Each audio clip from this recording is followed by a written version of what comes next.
A lot of times people will ask, how can I make sure that I'm really maximizing Dog Handler Academy? Like my staff watch it, but how do I keep them engaged? How do I move to the next level? Or if I have a staff member who's not really watching it as often and frequently as I would like them to progress, what can I do? There's lots of options, and every facility is different. So here are some things that either I have used or several of our clients have used as well. I set a timeline when I have a new hire. They have 2 weeks to complete each module.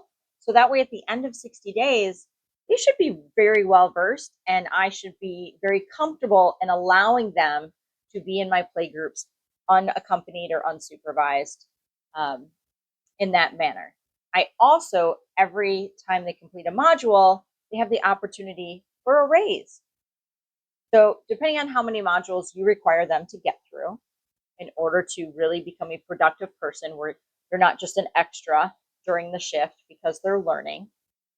Figure out what that pairing is. So for me, it's either 50 cents or $1 every time they complete a module, depending on what position and what role I'm hoping to put them into. If they're not doing things on their own, they get a couple reminders. Remember, you get an email and they get an email. 7 days. So if they're not progressing, they're not doing it, then I simply say, what's the situation? It's an opportunity for you to have conversation with this new hire who you're getting ready to know. Maybe they don't have Wi-Fi at home.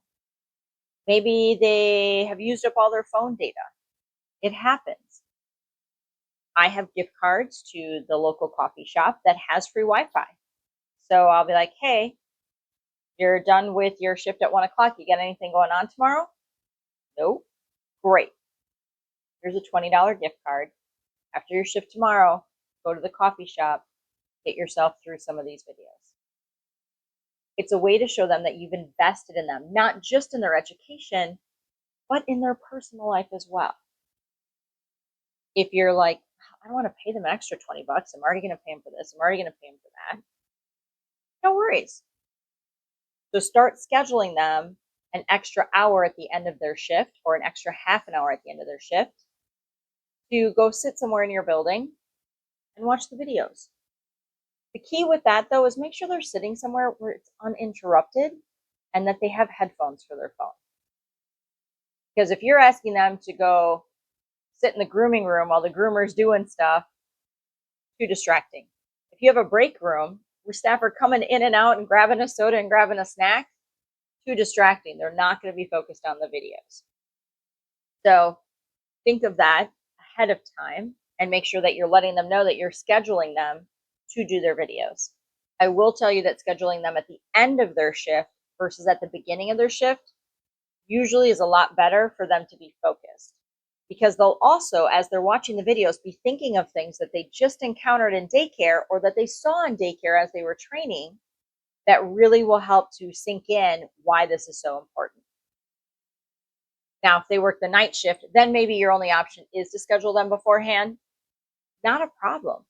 Then you just premise it of, hey, you're going to watch these videos and then go up into your shift. So I want you to think about all the things that you're watching and learning in your Dog Handler Academy videos, and now how you're going to apply them in the various play groups and in the interactions that you're going to see. I will tell you that in our 101 module, teaching them a lot about the importance of diluting all the chemicals in your facility really hits home when you ask them to fill up that mop bucket. Then you have several different options after that. So whether you're pairing them completing it with a raise, you're having them come in. I also do pay them for their time. So as I see that they've completed it, I've gotten that little certificate emailed to me and to them. Not everybody's going to have a printer. So don't expect them to like bring you their certificate. They could, however, screenshot it and send it to you if you're using Homebase or WhatsApp or When I Work or whatever program. They can do that to communicate to you. So again, you're putting more on their plate. But as a new hire, be cautious of how much you're putting on their plate. So also paying them for the time that they've spent to watch those videos. Now, I talked a lot about new hires, but what about your existing staff? How do you incentivize them? Who doesn't like money? Let's be honest. So, same concept. Every time I would see that certificate, I would email the payroll bookkeeper and say they get 20 bucks or 25 bucks or whatever it was. When my staff completed the first aid module, everybody got 50 bucks because to me, that module was absolutely imperative that they follow through and learn it. And then we had a staff meeting that everybody then got to practice the things that they learned in that first aid module. So, accompany new hires with raises, schedule them if they're not working through them as fast. I mean, this does show initiative. So maybe you just want to cut bait and let them go. That is something you get to decide. But by using these training modules as that opportunity, it really gives you a good feel for who's invested in your business and who maybe is not. Gift cards to have them go to a coffee shop where there is free Wi-Fi. All of these are opportunities for you to interact with that new staffer as well.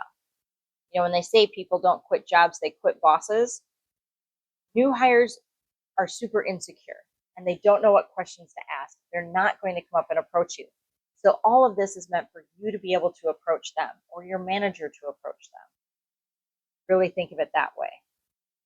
Secondary piece to really implementing your Dog Handler Academy is who are you assigning to them as their buddy? You might call them their coach. You might call them their shift lead, whatever you're going to call them. But there needs to be somebody that's constantly checking in with them. We give you what I do as far as that first couple of weeks that they're with us, like what's the checklist?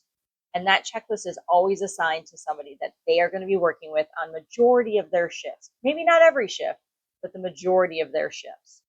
So that way that buddy can just constantly check in on them and make sure things are progressing. That check-in is imperative to your new hires feeling like they have made the right choice and they've joined the right company, that you actually care about them. They're coming because they care about dogs. You need to teach them the value that they bring to the table and the value that you have with them. You hired them for a reason, and they need to know that. So these are some various ways for you to ensure that you are getting the most out of Dog Handler Academy and maximizing their education.